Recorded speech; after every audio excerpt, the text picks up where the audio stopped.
get a little emotional when I watch it, because every marker point that you saw in that video is not there. Every last one of them. Chills in my body now. And I had a personal relationship. Those were all my grandfathers and my fathers. I knew these men for 20, 30 years. It's not like I just met them the other day. These are men that grew me up in the Marine Corps and the Montford Marine Association. You saw the gentleman that said, I never knew about the officers, and yet I became one. His name was Joseph H. Carpenter. Tomorrow's his birthday. And I'm going to talk about this in another second, but he was from Washington, D.C., born and raised Washingtonian. Every trip that I made to D.C. to light for the gold medal, Colonel Carpenter was right next to me. Well, I was right next to him. So he was instrumental in that. They made this statement that there was no officers, and now we have a 3-star general black in the Marine Corps.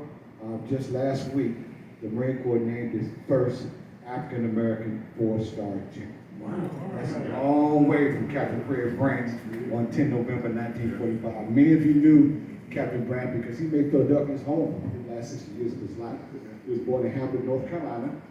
He went to Temple, met his wife, decided to stay in the Philadelphia area after his education before he got caught up during the Korean War, and ended up teaching science at Dobbins High School. We got a couple of Dobbins alumni there. I was there about 15 years ago when we dedicated a wing at Dobbins to Captain Fred Branch. So Philadelphia has a lot of ties with the Montford Marines. And I wrote some other notes here that I will talk about later. But the Commandant of the Marine Corps says, and he meant this when he said it, he says he wanted to make sure that the history of Montford Point is anchored, he used that word, anchored, in the history of the Marine Corps. And before he left office, he assured that. I have been lobbying for years and years to have African Americans in the Marine Corps taught at boot camp, and I've been lied to by the best of them. But James Amos stood by his word. I met with him. I was lucky enough to meet with him at the Commandant's house in Washington, D.C. I met with him and his staff many, many times, and he was very persistent or insistent on asking, what do you want? And I said, I want these folks to forget these Montford Marines. That's all I want. I'm not looking for, I want the Congressional Gold Medal too, but they're not looking for any kind of monetary benefits. They just want to know that they existed and more that they existed. Not only that they existed, but the things that they did. They succeeded. That should be, anchored in all that too. You're absolutely right, and they succeeded. Approximately, you heard in the video, approximately 20,000 African American men went through Montford Point Camp from 1942 to 1949. I'm being asked this question almost weekly. How many are still living? When we did the Congressional Gold Medal, it'll be 10 years next week. We have nearly 400 Montford Point Marines there. Since that time, it seems like for every one we've lost, we have found a living Montford Point Marine. Just a few weeks ago, I just posted this morning on social media. Mr. Ernest Jackson in Vegas didn't even know about the Congressional Gold Medals. He didn't know the significance of the service. He was awarded the Congressional Gold Medal, and as soon as that hit the press or hit the wire, I had a U.S. congressman call me from Vegas. He says, I want to meet him. So we set up a meeting like 2 days later in his office. So Mr. Jackson is a celebrity now in Las Vegas. When you think of the numbers, 16 million Americans, men and women, African American and everybody else, served in World War II. 16 million. Only about 2% of those 16 million are alive. We lose about 350 World War II area veterans every day. So soon it's going to be the day we don't have any. We don't have any left of World War I. But World War II is next on the extinct list. So if people ask me how many Montford Points are living, I see your hand. How many are living? I apply those same numbers. 20,000 went through, about 2% are living. That leaves me 400. That's despite of the inherent diseases that African American men suffer at a much higher rate than the rest of the populace. And I'm talking about high blood pressure, diabetes, and everything else. So when we have some of these gentlemen live to be 100, it's a big deal. And we have one in Philadelphia who turned 100 in March. And Willis. You had a question, sir? Yeah, what's the status of, did they tear that base down, the original base down, refurbish it? Good question, good question. Now, you know what? Nobody's asked that question in a long time. Montford Point Camp, as they knew it in the 40s, closed September 9th, 1949, as a segregated recruit training facility, but it reopened as a school base. So those in the Marine Corps, they went to motor transportation school, administrative school, Fleet Marine Force, Navy Corpsman School. You did it at Montford Point Camp. When April of 1974, the camp was redesignated as Camp Johnson, after Hashmark Johnson. So to date, and that's going to change a little bit, but it's the only African military base named after an African-American serviceman. Now, we all know the changes coming on these bases. It's named after these Confederate generals. They're being renamed. A couple of them are going to have some pretty cool names in there. I don't know if the final list is out yet, but the preliminary list I saw a few weeks ago, I didn't disagree with not one of them. Matter of fact, there's about 20 more bases that need to be renamed after some of our African-American heroes here. So hopefully that answers your question. Yes, it does. Thanks a lot. Many folks that may be in this room may have grandparents or parents that served in the Marine Corps during World War II. If they did, pure and simple, they are a Montford Point Marine. That's the only place they trained. So they were a Marine during World War II. We need to know about it. Where is the time especially if I'm at a church and I'm speaking there, where is the time that somebody doesn't come to me afterwards and say, I think my grandfather was one of those guys. I think my dad or one lady told us, my husband served there. And turned out he started in 49 when the base closed, so he was actually in Paris Island. But she had the time frame right. But he started like a month after the base closed. So if you know of anybody that has served, please just contact me, contact Tim, he'll find me. I've got business cards I put on the table. We are constantly, in Philadelphia, leads the nation in congressional gold medals. Right now, in my living room, there are 7 congressional gold medals ready to be presented. AB6 has been a blessing to us. People say, well, I saw you on TV, it was part on ABC6, because they have really got a hold of this story and it's advertising. At the end of their segments, they say, if you know of anybody, contact so-and-so. So I've been working with Portia Grant, an executive with the Culture and Diversity portion of ABC at the national level. And she wants to know, what's the results, Joe? Did we do good? And we talked this a couple of days ago, and I said, well, we're up to 7 now. They saw it on TV, they called me. This is me, my grandfather was. Some of them had their papers, some of them didn't. So we're working through all that. But on July 9th, we're going to award at least 3 congressional gold medals at the Philadelphia VA Medical Center, 39th and Woodland, to these Montford Point Marines families, because all of them are deceased so far. So I'm sure ABC 6 News is going to cover it. The more the merrier, keep it coming. As I said earlier, Philadelphia is awarded more congressional gold medal replicas than any other chapter in America. It's simple as that. And people say, why is that? Well, a lot of Montford Pointers were stationed here in World War II and Korea. They were stationed in the Navy Yard. They were stationed at Fort Mifflin. They were stationed at the supply depot. So they decided to hang around here. They was up north, especially the ones from the south. They were up north, and they didn't want to go back to Hampton, North Carolina, or West Virginia in the case of Cecil B. Moore. They said, I can stay up here and just have an opportunity. And that's all we really was looking for back then, was an opportunity to succeed. And once given an opportunity, boy, we could succeed, couldn't we here? In 2006, I first started teaching this history of Montford Point, and please forgive me, I need to get off my knees. I first started teaching this history of Montford Point in 1978. I'm not that old, I was only 19 then, do the math. But I was just totally amazed about this history nobody would teach out loud. So I kind of learned it on my own. I learned it through a few Montford Pointers, and I happened to work for one of them, Master Abel, in 1977. And I was sold. I've been sold this for 44 years, and I've been part of this association. I'll be 35 years this month, June of 1987. So, and I served as national president from 2005 to 2009. So I'm pretty much ingrained in it. This is what I do, and I love doing it. We're working on a number of novels and books. Like I said earlier, a couple of them have been published. I'm working on a graphic novel right now that I'm getting credit for being a co-author of, that hopefully will be in the school system. We're going to start off real big time with the New York school system. We signed a contract, I signed a contract with Oxford Press, so now we signed a contract 90 deadlines. But we're looking to have this book done in about 2 years, probably September of 2024. I think it's our final deadline. Put a book in my hand or else we violate the contract. So that's happening. Because of the Congressional Gold Medal, I'm going to go back to the Congressional Gold Medal for a minute, and I'm going to bring you to current. And hopefully, am I still good on time? Still? Okay, good. I just want to make sure. I don't want to take anybody else's time, especially time. In 2006, President Bush, H.W. Bush, awarded the Congressional Gold Medal to the Tuskegee Airmen. Now, Tuskegee Airmen and Montford Pointers have always kind of competed with each other. They're in the air, we're on the ground, fly boys, grunts, you know how that goes, we're in the military.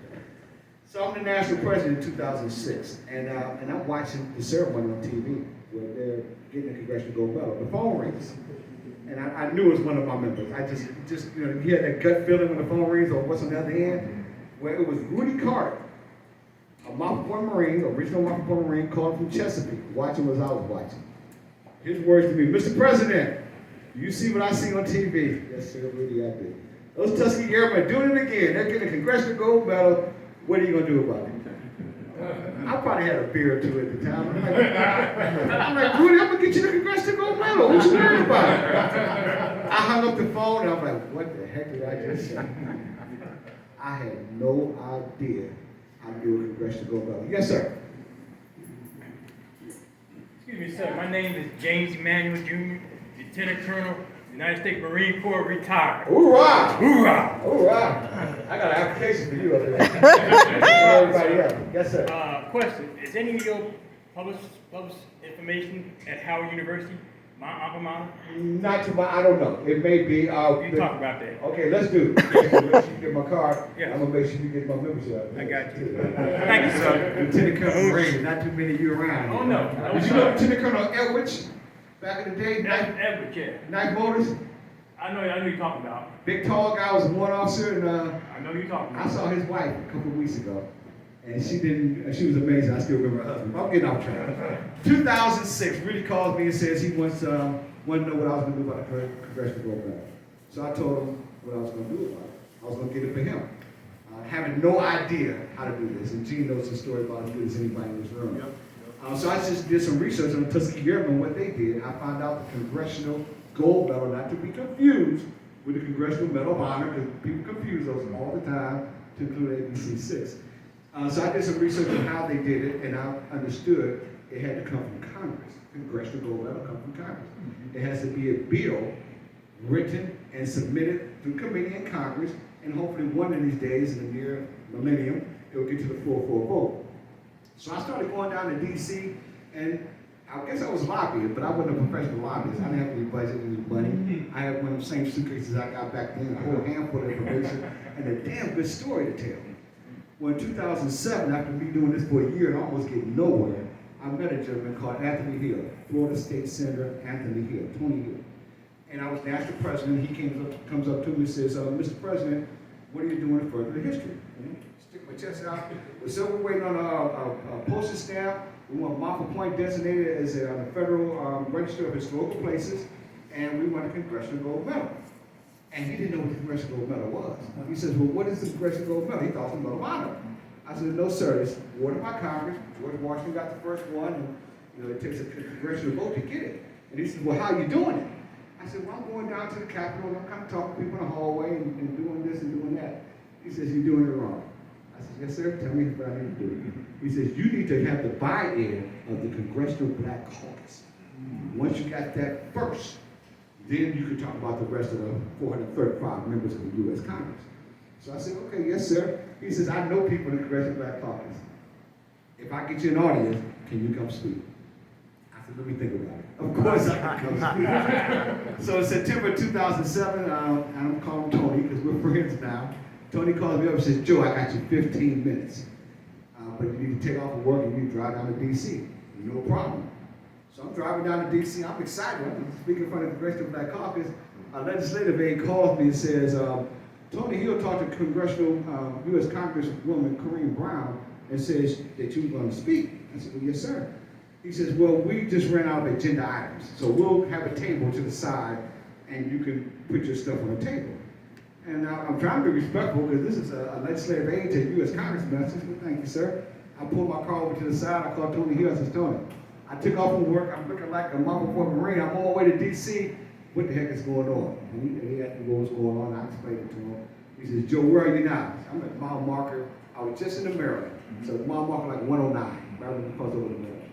I said, I'm on the side of the road. If I'm not going to be able to speak, I can go back home. I can do something better on my day off. And he called me back. He said, I just talked to the congresswoman. You're going to get 15 minutes. So I got back in the car, or got in the car and kept going down there. So I get down there, set up my table, set up my handouts. I'm looking out in the audience, and I'm getting scared to death.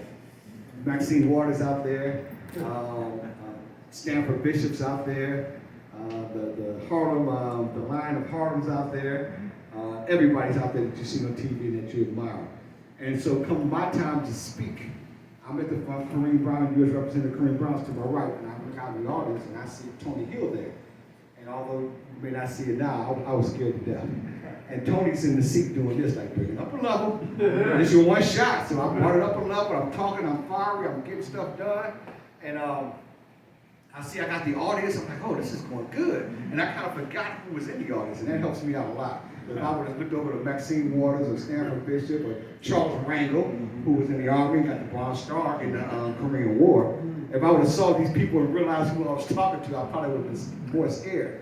But I'm talking, and I get this great round of applause, and Kareem Brown is right next to me.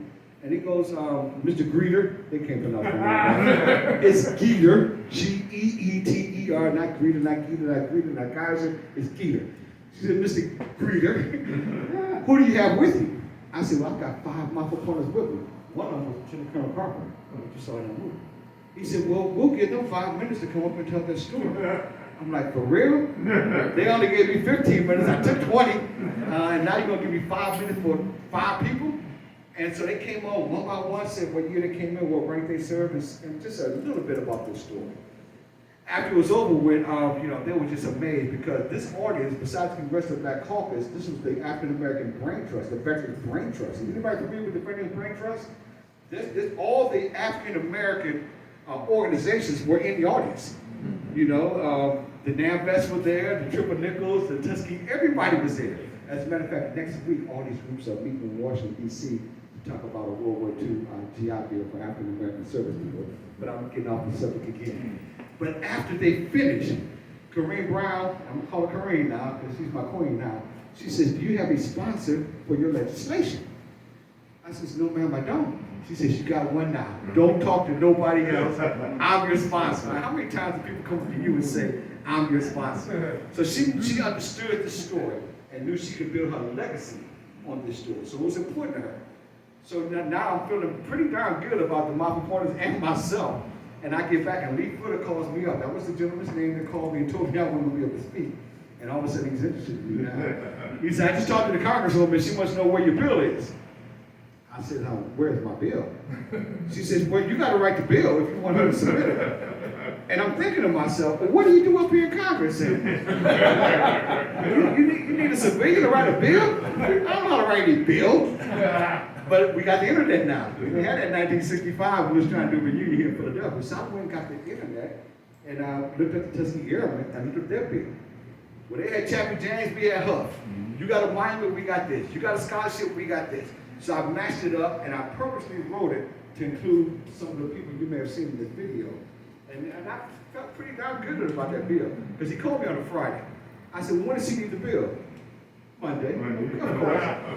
So I had to make sure it was right. I got research books all over my bedroom. I mean, I literally did sleep in my own bedroom for about a year or so because there's too much stuff in there. I slept in the guest room. So I got the bill right, submitted to him on Monday. We're good to go. He called me back 7 months later. 7 months later. How frustrating is that? But when he called me back with a fury. He says, Joe, I'm just calling you back because the Congresswoman wanted me to call you back. Your bill is in committee. We have a number. I forgot the number. I think it was 2447. We've got a number on the bill. So now I'm getting a little bit more civic educated. But what committee is it in? I wanted to be in the Armed Forces Committee because they got a lot of power. It didn't go there. It went to the Finance Committee. So it languished in committee for about a year. And then the midterm elections came up. And I'm learning a lot about civics now. I thought I knew a lot, but I'm learning a lot. The midterm elections come up in 2010, and according to then President Barack Obama, we took a shellacking. The Democrats lost, I don't know, 40 or 50 seats in the House. It was a shellacking. So I lost a lot of my co-sponsors to the bill. I even got the signature, but I didn't lose all of them. And this is how I really hurt to understand how Congress worked. I think at that time I had 78 or 79 sponsors and co-sponsors on the bill. Let's get some numbers out. 435 members of Congress. You need a majority to advance any bill. For the Congressional Gold Medal, you need a supermajority. So instead of 218, you need 290. So I already had about 70 or 80, but I feel good about this little 70 or 80. But then when the next Congress, the 112th Congress took over, the bill died. You have to resubmit it. Even if your co-sponsor was reelected. That was all part of the previous Congress. So it's a clean bill of slate at the next Congress. So I'm discouraged. I mean, it took me 3 years to get all these signatures and to do all the things I was doing down in D.C. and lobbying and just spending a lot of my own money doing this. And now I got to start over. Corinne Brown, she's Corinne now. She pulled me to the side. She says, Joe, this was in 2011. She said, Joe, we're going to get this thing on the floor of the House by my birthday. Her birthday is Veterans Day. So when the Commandant of the Marine Corps found out I was doing, he called me up to his house and we had a conversation. Like, what the hell are you doing up there? And I don't know what you're doing. But then he found out what I was doing and gave the whole weight of the Commandant's office behind me. So he spoke out about the Montford Pointers in July 2011 in Atlanta at the NNOA, the National Naval Officers, what's the A stand for? Association, okay, in San Diego. Our convention was held in Atlanta that year, home of CNN. The national president, Dr. Everhart, got a few minutes on CNN with Ambassador Britt, a former Montford Point Marine, and it just blew up. I had no idea what I had gotten myself into. Next thing I know, Corinne Brown's office calls me, your bill's coming on the floor tomorrow. They called me October 24, 2011. So on the 25th, the bill came to the floor. Now everything that we've worked on for the last 4 years came down to a 5-minute vote. That's all they got. They open up the vote and push the button, you vote. So I'm watching it, and you can read the article, it's like I'm watching the Super Bowl. 120 to nothing, 150 to nothing, 190 to nothing. Somebody votes no. And I act like I got some power now, like this person would never run for Congress again. You know? And I got the national president on the phone, and I'm watching in my house, and he's watching in his house. And then it gets about to 220, and then the no changed over to a yes. So I'm thinking he pushed the wrong button, or didn't want to be the only knucklehead not to vote. Once the bill sounded, it passed the House of Representatives 422 to 0. A bill I wrote in my bedroom was going to the Senate and then to the president's desk to be signed. It went to the Senate about a week or two later, I think about 10 days later, November 8th or 9th. And Corinne Brown, to her word, the bill passed the Senate before her birthday. On November 23rd, 2011, President Barack Obama signed this bill, Public Law 11259, into law in the Congressional Gold Medal was included. I was scared. When I say my life changed, I went to the PSA, a public service announcement, and went to 400 newspapers across the country with my name, home phone number, and address. Yes, you know what's coming next. I talked to no less than 800 families from the time they released that PSA in January to April. It got so overwhelming, the Pentagon had to take over. They sent somebody to my house to get all my files. They took over my house, living room, bedroom, everything, covered in paperwork. When Dr. Everhart came to my house to retrieve my boxes, and when he drove off with all those boxes in his car, I almost cried. I said, he just hit by a tractor trailer truck, I'm not going to forgive him. But when the Pentagon got it, they have a full-bird colonel, Colonel Stephanie Smith, whose dad was a Montford Marine, and a couple of junior officers working this project. She called me up, she said, this is so much work. And I'm laughing at her, I said, I did it by myself. You're the Pentagon with a staff. Don't call me looking to cry here. But on June 27, 2012, almost 10 years, 400 living Montford Pointers gathered in Emancipation Hall in the U.S. Capitol and received the Congressional Gold. Big deal. But my work had just started. Everybody was congratulating me like, you did it, you did it. I said, I kind of know what's coming next. Now we got to find 20,000 families. To date, we've only awarded just over 2,000. 10% in 10 years, do the math. This is when I'll leave everybody in this room with me. But because of the Congressional Gold Medal, the Secretary of the Navy met with Dr. Everhart, an Omega man, and says, what can I do for you? And Dr. Everhart, being the sharp, Geeter trained individual he was, he said, I want a ship. And the Secretary of the Navy named the United States naval ship Montford Pointer that was christened and commissioned in 2013. That ship is right now in Norfolk, Virginia. It may be on its way out because of high-level Department of Defense stuff, but we do have a ship. That ship was based out of San Diego, but its area of operation was in the Pacific. That ship made stops in Saipan, Peleliu, Okinawa, and Guam. Imagine that. The same islands that these Mafia Pointers fought on in World War II. So Captain Kleisman was the ship's master. That's what they call it. I don't know if I could be on the ship and call somebody master, but he was the master of the ship. And he kept us in touch with the ship's movement. So we kind of partnered with that ship and hoping it'll be around for a while. I was trying to get it to come to Philadelphia, but unfortunately not successful. So we got the gold medal. We got the ship. Now we're talking about environment. So President Everhart, under his administration, we first started raising money for a $1.8 million monument for the Montford Pointers. That monument was dedicated 5 years ago in Jacksonville, North Carolina, right outside Montford Point Camp. It is Camp Johnson now. This is a major tourist attraction in Jacksonville, North Carolina. So now we got the gold medal, we got the ship, we got the monument. What's next? We want a movie. I've been working with filmmaker Roger Vic-Kamore for 8 years now. Matter of fact, yesterday was the 50th anniversary of us going to the Pentagon and asking for the Marine Corps support on this movie, which we got. The script has been written. The working title is called Black Boots the Movie, and I have nothing to do with casting, okay? Let's get that. Nothing to do with casting at all. So many people say, Joe, can I get the movie? Can I get a part? No, I'm a technical advisor. I'm the technical advisor of the movie. We are now starting to move to the fundraising stage. Because it's going to take us about $20 or $30 million to make a movie. How many people saw Top Gun? That is a great movie. With the first one or the second? The second one, Top Gun Maverick. I'm sorry. Their budget to make that movie was $170 million, an unheard of amount. When Waterworld was Kevin Costner got to $100 million, people blew their mind. Like $100 million to make a movie? But then it made $400 million. With Top Gun, it's made $800 million already. So, but we're not gonna be able to make a movie of that nature. We're looking at something on the line of Red Tails. Red Tails, whether you know it or not, you know the movie. I'm sure many of you have seen it. You know George Lucas was behind it, the same guy from Star Wars fame. But did you know George Lucas was married to an African American woman out of Chicago? They first started this idea in 1988.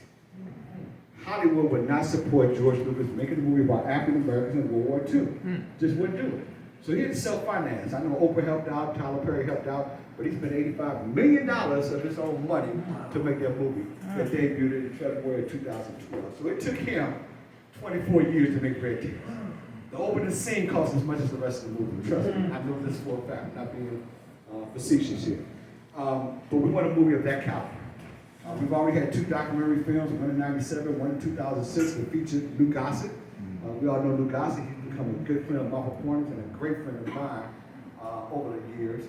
That movie is now free. It's on YouTube. All you gotta do is Google Montford Point Marines, Lou Gossett, the Montford Point Marines. So we got a lot of things pending here. And the Philadelphia chapter is literally at the tip of the spear when it comes to that. We have, and I told this to Dr. Turner many times, we got the best chapter in America. Not because I'm running, not because she's out to be president, because our members are everywhere. They're part of Montford Point, but they also are active in the Philadelphia community. I see them at events on TV. I know they promote Montford Point whenever they can, but we still need some more help. And a lot of people don't understand, in order to join the Montford Point Marine Association, you don't have to be a Marine, number one. You could be in any branch of service and serve honorably for 90 days, and you don't look for membership. And I've got some membership applications with me today, too. And people think if you join an organization, I see you, Colonel, people think when you join an organization, oh, I got to go to all these darn meetings, I got to do this, I got to do that. You don't have to do any of that. And I tell you, I hate to say this way, but if you don't come to one darn meeting, it's okay with me, as long as you support us when we do events. When we do our call-outs, and we do an event, and we're doing an event on November 5th, in King of Prussia, the Crown Plaza Hotel. It's what was started by Dr. Lawrence Brown. Anybody know Dr. Lawrence Brown? Lawrence A. Brown? He died a couple of days ago. Oh, yeah. And I took over the chapter for him about 7 years ago. And he had started this thing called All Military Ball. So it's done at Veterans Day or around the Marine Corps birthday, but he didn't want to focus just on the Marine Corps. Because when you tell somebody you're going to Marine Corps ball, people in the Army, Navy, Air Force, Coast Guard like, I ain't going to that darn thing. But if you say all military, like, where's my uniform, man? I'm never good. So we did an all military ball right before the pandemic, November 19, 2019. We sold out the event King of Prussia. We had members there from the Legion, the VFW, Purple Heart Association, the reenactors, the Marine Corps. It was so many different companies in the audience, like the United Nations. we're gonna do it again. And I hope to see a lot of purple there as well, because I hope our national president, Dr. Eberhard, again, and Omega Man, is there to lead us there. I think I got one more point, and I had a question, Colonel, I'm sorry. Raise your hand. Excuse me again, sir. Yes, sir. I'm James Emanuel, Lieutenant Colonel. I'm also the Junior Vice Officer at the Colonel Charles Young Post. Hoorah! Hoorah! Hoorah! And I have with me, he invited me, Rasmail, who is the chaplain now at the Colonel Charles Young Post, who's been Right. elevated to the Brigadier General. I see on the shirt there. We're gonna have a ceremony for that. I'd like to be more involved with your service, what you're doing too. I'll make sure you get my card, because I've been looking at Colonel Young on that horse here. Oh, yeah. The individual that led that effort to get him promoted to Brigadier General is Charles Blanchard. Okay. And Charles Blanchard is a good friend, a I need to talk to historian, you about that. and he works harder than I do, if that's possible. Thank you, No, sir. He does work harder than me, but I'm glad to have you gentlemen here. I got applications for you too. Okay, I saw another hand that popped up on my peripheral vision. I thought it was over here. Maybe it was not. Let me check my notes. I wrote all these notes and haven't even looked at this thing, because I think I know what I'm talking about. Probably because I got to put on these glasses to read it here. So. You know what? I got covered on the bed. I can talk from my heart. What I would like you to do, this is a call to action, because a lot of, when you give a speech, there's a lot of things you do, what you want to accomplish in the speech. So my call to action is, just learn more about these folks. Go on the internet, Google Montford Point. When I was president in 2006, when Google was, they still had the numbering system. You clicked on it, the number came on how many clicks you got. We got 10,000 clicks one year. I was happy as hell. After the gold medal, we got 300,000 one day. I mean, so this, the social media is the thing. If you see me, if we're friends on Facebook and I post something, share it. I'm not asking for a quarter. Just share it with your friends. The more buzz we create, when this movie comes out, the more we're trying to get a marketing tie-in. When Red Tails came out, you could not go to Burger King and get a little Tusky Airman candy. But when Star Wars comes out, McDonald's just goes crazy. So we're gonna try to do a marketing tie-in if we can, but that takes a lot of upfront money. You get your money on the back end when stuff starts to sell. I don't know if we don't have that kind of money. My main objective right now is to get a movie made and let the chips fall where they may. It may be the first movie, it might be the last, but it's going to be a movie. And it's going to be a movie I hope we can go to theaters to see. I don't want it streaming. I don't want it released somewhere else. I want to do just like Top Gun does, make it go inside a theater to watch it. Because times have changed dramatically since we started this project about 8 years ago. I don't have a lot of say in that. My job is a technical advisor. I got to make sure the uniform is right, the weapon is the right weapon at the time, and things of the technical nature, some of the backstory. That's what they rely on me for. But we're going to make this movie. It's called Black Boots the Movie. It's a website called Black Boots the Movie, I think. Please Google that and do some homework. The other homework is to find out if anybody in your family may be a Montford Point Marine. And finally, I'd like to see some of you gentlemen and ladies as members. If you're a female veteran, you can join. If you're a male and your spouse was a veteran, you can join our auxiliary. Right? So without any further ado, I'm going to call Dr. Turner up here. Dr. Turner and I have worked together for at least 7 years. It's hard to turn her down. Like she said, just tell me your name is Turner. Anytime I try to turn her down for something, she would drop her dad. You know, Joe, my dad was like, I'm like, damn, she got me again. But she and her family, her extended family, and I've met a lot of you Turners over the years, a lot of y'all here. When we have an event, they buy tables full of stuff here. So, and I hope that you, the Omega men, buy tables full of stuff in the book of Phil. So without any further ado, Dr. Turner, is all yours. Thank you for your time.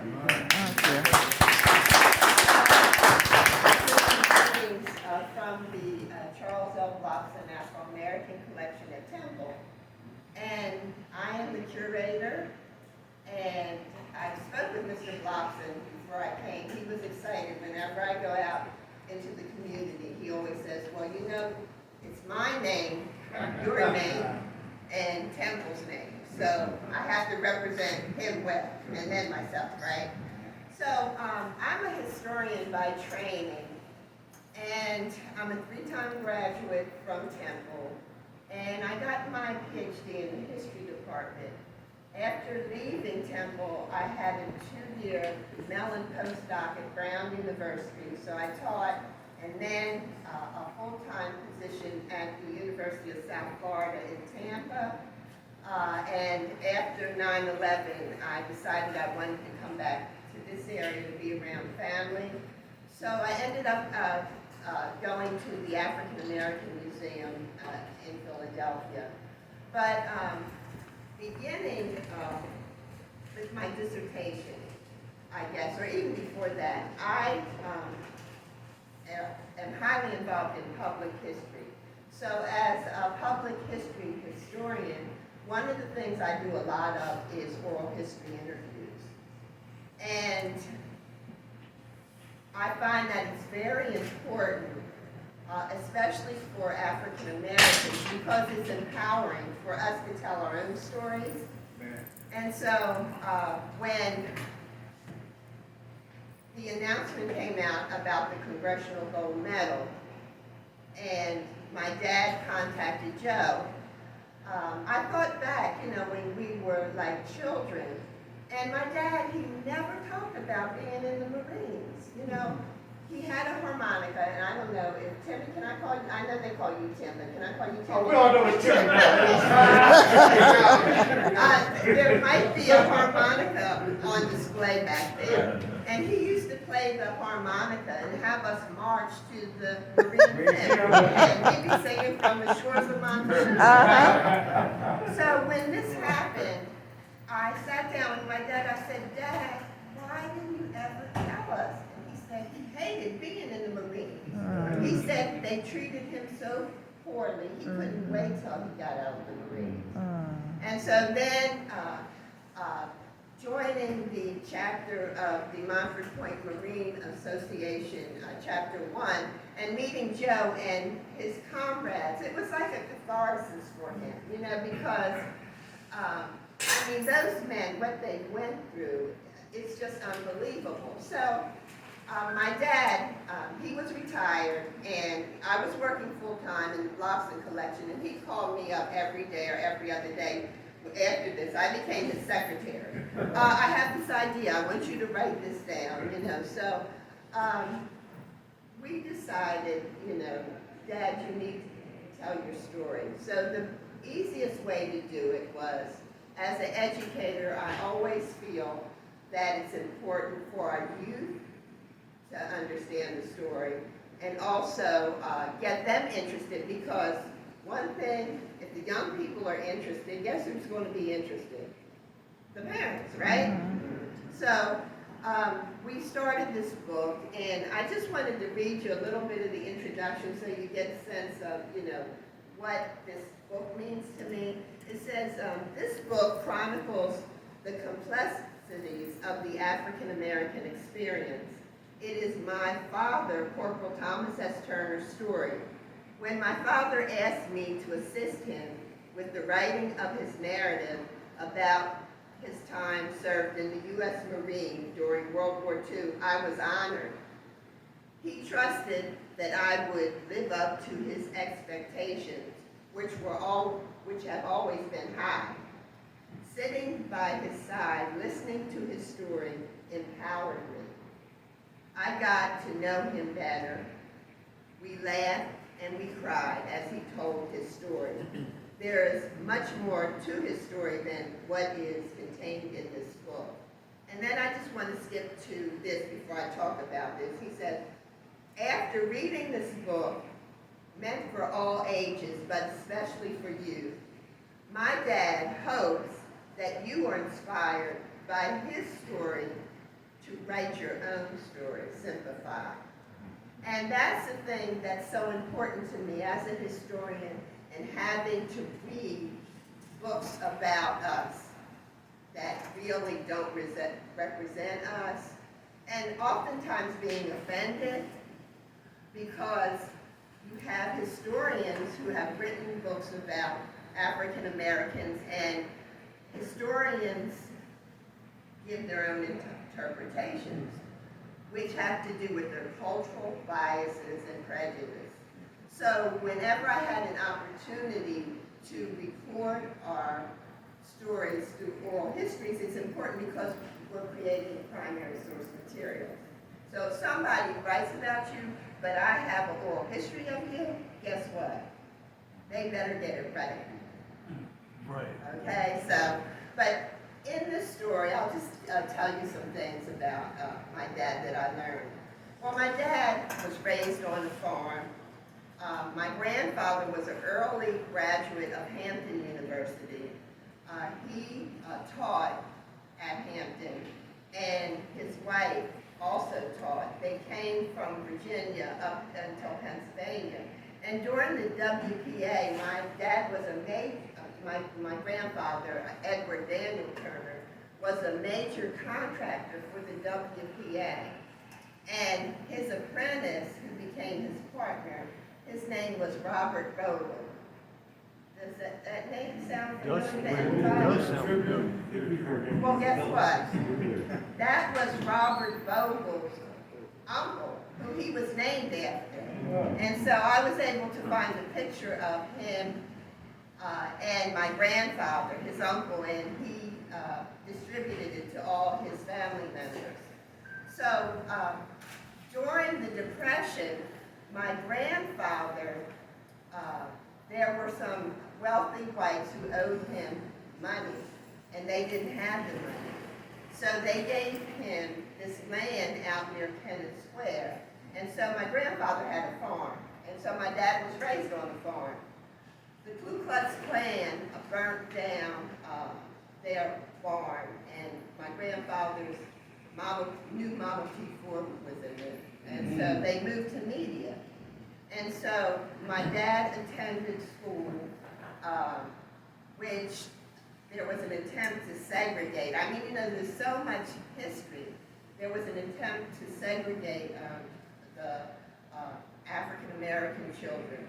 And so the church refused, and the parents refused to send their children to school. They sent them to the church to be educated. And then there was this strong connection between blacks on the main line and in Philadelphia. And so a number of people got involved, and in fact, Mother Bethel Church raised money so they could get lawyers. Eventually, the segregation didn't take place. But my dad goes into the military, and one of the things that was very startling to him, being in the North, when he got to Washington, D.C., what happened, you have to deal with the Jim Crow. So the blacks had to sit in the back where all the soot and everything. I mean, you know, like his experience was just really something. So what I wanted to do with my dad, I said, well, Dad, your story is really important, but we have an opportunity to tell much more. One of the things that Joe mentioned is the fact that, you know, like these white officers were questioning whether African Americans could live up to the standards and fight. Well, guess what? I'm going to use what my colleague up at Brown, Michael Eric Dyson, said, that in the United States, we're in the United States of amnesia. Because African Americans fought in every war from the American Revolution. And not far in the Civil War they fought. You know, if it wasn't for the African Americans fighting, they wouldn't have won, because there were rebellions. The whites, there were New York riots, they didn't want to fight.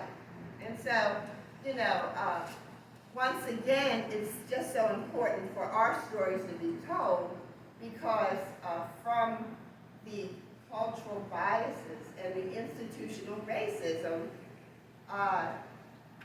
they oftentimes represent fiction instead of fact. And so in the book, we started back, we incorporated in the history of African Americans from the American Revolution. We talk about the Civil War. We also talk about the women who served and other branches of the military. My dad's, some of his brother-in-law served, so he talks about them. Cecil B. Moore is in the book, and Cecil B. Moore was very important.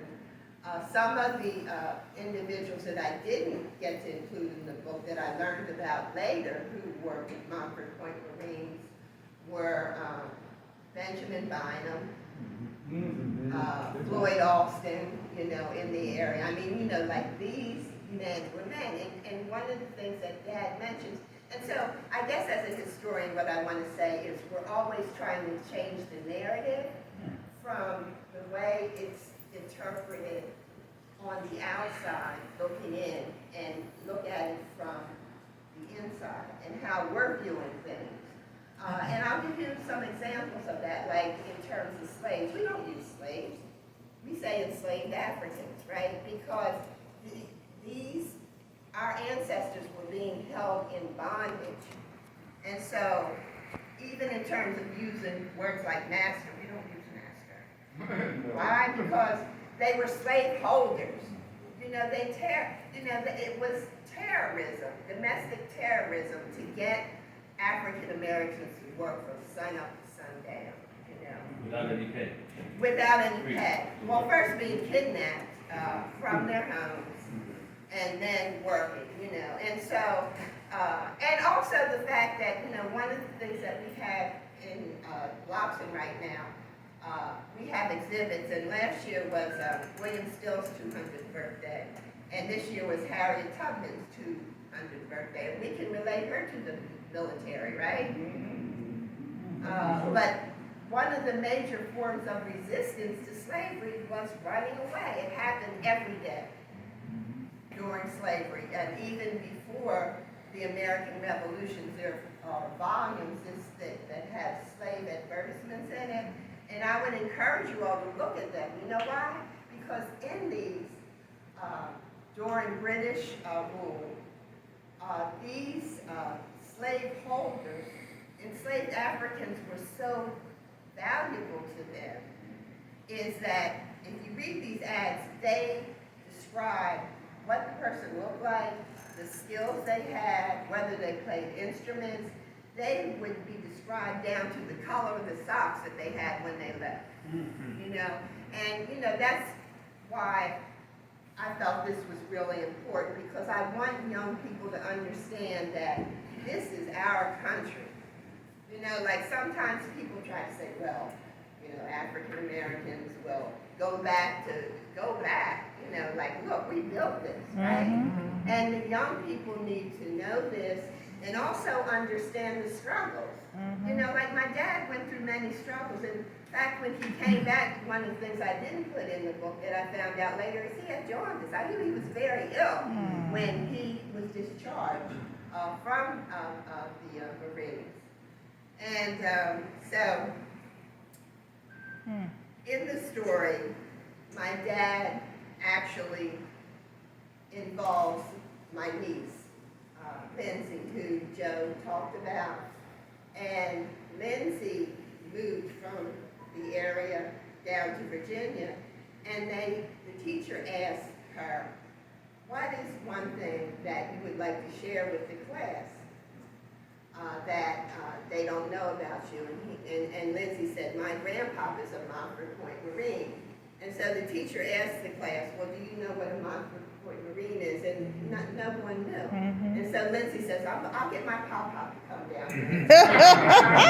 So, you know, the whole narrative is about my dad telling the story to these young people. And I don't know if I should give it to you anyway. I have some of the books. No, buy the book. But it's packed with information, you know. It mentions Valley Forge, Blacks that Served with General Washington, the women, every branch of the military where Blacks have served. And I just thank everybody in here who have served in the military. I thank you for your service. And the thing that encourages me the most, looking at this history, the thing that has sustained us in these United States is unity from within. And I hope we continue to focus on that, supporting each other, and unity. Because we don't need anyone else to celebrate us. We can celebrate ourselves, you know. I hate to use that this cliche, a leopard doesn't change their spots. But at any rate, you know, like, I hope you all get a chance to read my dad's story. And I just want to say one thing about Joe. The reason why he can't say no to the Turners, one of the things that my dad had me to do before he passed, he called me up one day and he said, you have a pen and pencil in your hand? I said, just a minute, Dad. Okay. So he dictated this letter that he had written, and in it, he was so inspired by Joe's story. There's a, Joe, do you have that handout? What? Congress? Yeah, it's back there. After he read that, he was so inspired, he said, I'm going to put forth a motion for a Joe Geeter Day. Oh, yeah. And so, the way I got to meet all of the Montford Point Marines is I used to go with my dad the second Saturday of the month.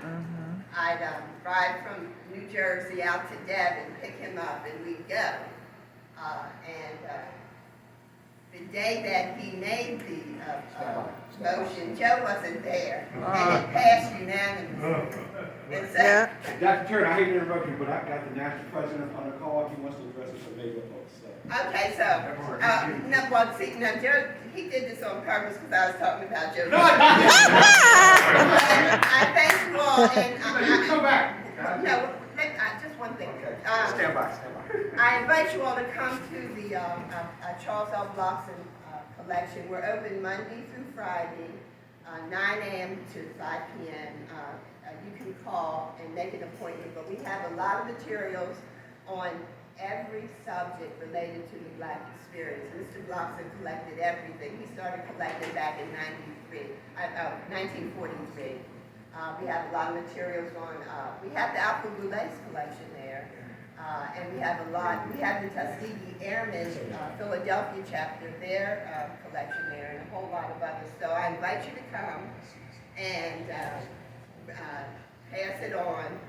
What I tell the young people is if you don't know where you come from, you cannot know where you're going, and if you don't know where you're going, any road will take you there. So make sure you let your family know where they're going by making sure you tell your stories. That's what my dad wanted to do. Thank you. Good, You're thank you. What? You have more FaceTime? Can you hear me? Use the other mic. Doc, can you hear me? Okay, so for some reason, I can't get this thing on speakerphone. Young guy like. Well, come on now, that's the button right there. Young guy, I tell you what, Dr. Edwards, call me right back, And okay? then put him on I don't know how to do that. They don't want to see him. There you go. Doc, call me right back, will you please? It won't do it. I mean, it just won't go on speaker. I should have called your phone.